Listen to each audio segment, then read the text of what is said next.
How many of you had this situation before when you need this one specific tool which is supposed to be in this place, on this desk, exactly at this side, on this spot, but it's not there? So you start searching for it, but it's nowhere to be found.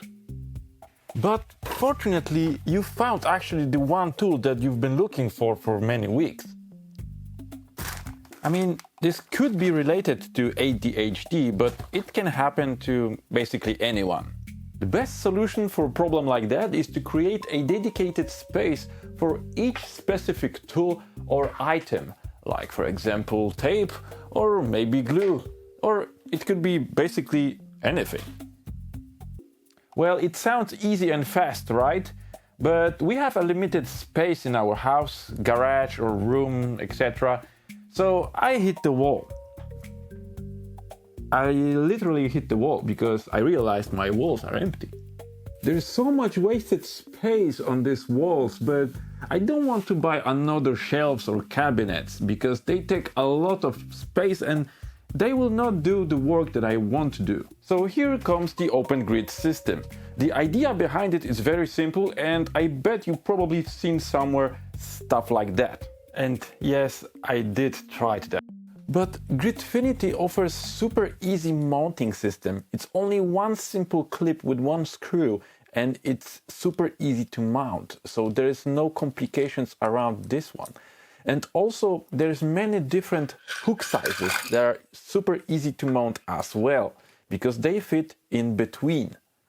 And if you want to do this cool hook, you can put it on our clip. And most importantly, the Gridfinity system fits the OpenGrid.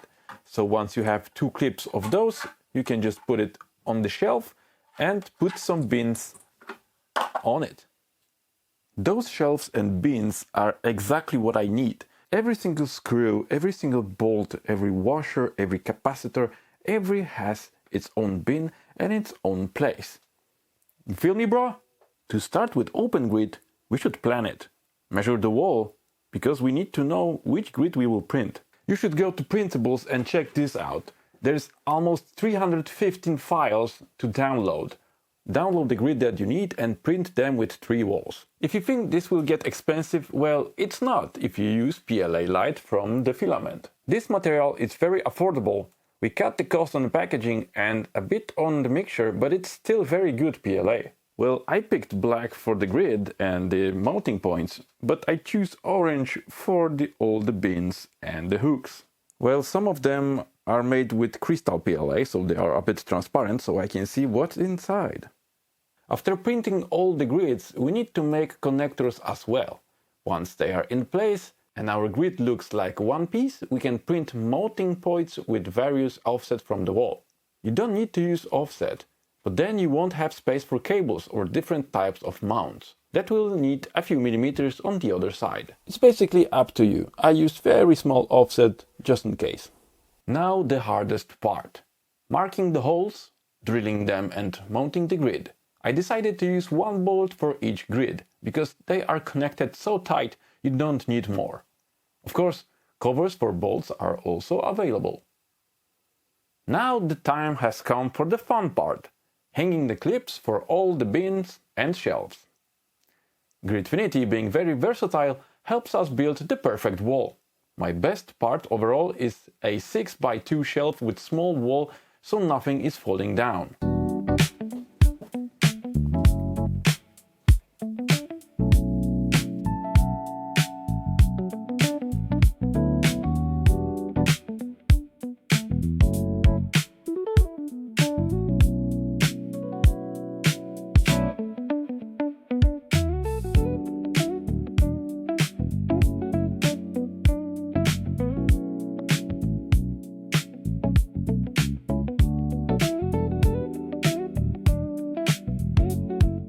And having this legendary grid, you can put some bins inside later on, or just change the layout if you need.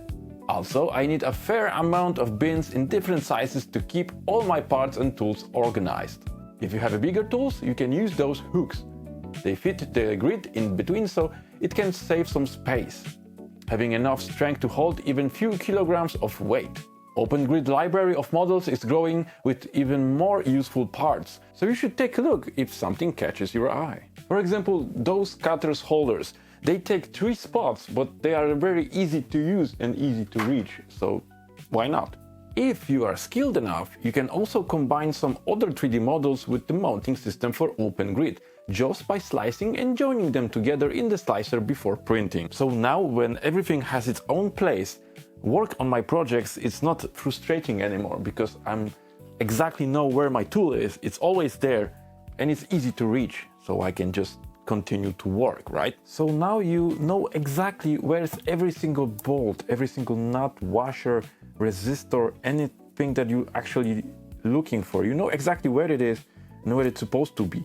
So this is why using OpenGrid is so beneficial for you. It saves your time, it saves your money, and it saves your, of course, mental health. I also made this OpenGrid for my wife in another room, so if you want to see it in a little bit different colors, pastel ones from the Spectrum Filaments, you can click the link to see the whole episode. So what do you think about using OpenGrid as a toolbox on your walls? Is it a genius idea of 3D printing, or maybe it's a waste of filament and time? Let me know in the comments, I would love to know your thoughts about it. Of course, you can find all of those colors and filaments on our shop.spectrumfilaments.com, and for everyone that comes to this part of the video, you can use our code SPECTRUMYT10 to save 10% on your order. Unfortunately, this is all for today, but thank you for watching, and please leave a like and subscribe to our channel so you won't miss anything that is coming up.